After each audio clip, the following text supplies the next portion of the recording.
শুটিংয়ের ব্যস্ততা নেই, সকালে ঘুম থেকে উঠবার কোনো তাড়াও নেই।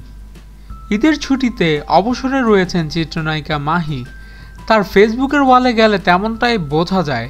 সিলেটে শ্বশুরবাড়িতে ঈদ উদযাপন করেছেন এই অভিনেত্রী। এখন ঘোরাঘুরিতেও বেশ মজে রয়েছেন। সঙ্গে রয়েছেন স্বামী পারভেজ মাহমুদ অপু। কদিন আগে লন্ডন থেকে ঢাকায় ফিরেছেন চিত্রনায়িকা মাহিয়া মাহি। সেখানে যৌথ প্রযোজনার ছবি তুই শুধু আমারের কাজ শেষ করেছেন।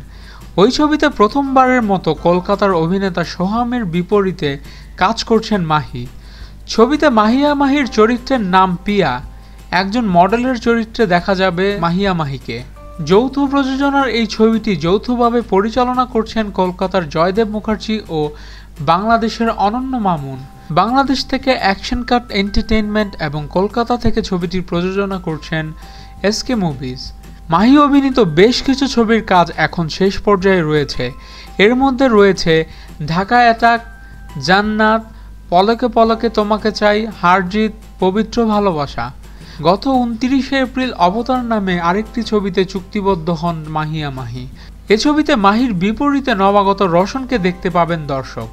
ছবিটি পরিচালনা করবেন মাহমুদ হাসান শিকদার। আমাদের ভিডিও ভালো লেগে থাকলে অবশ্যই চ্যানেল সাবস্ক্রাইব করতে ভুলবেন না এবং আপনাদের যে কোনো মতামত আমাদের কমেন্টস করে জানান।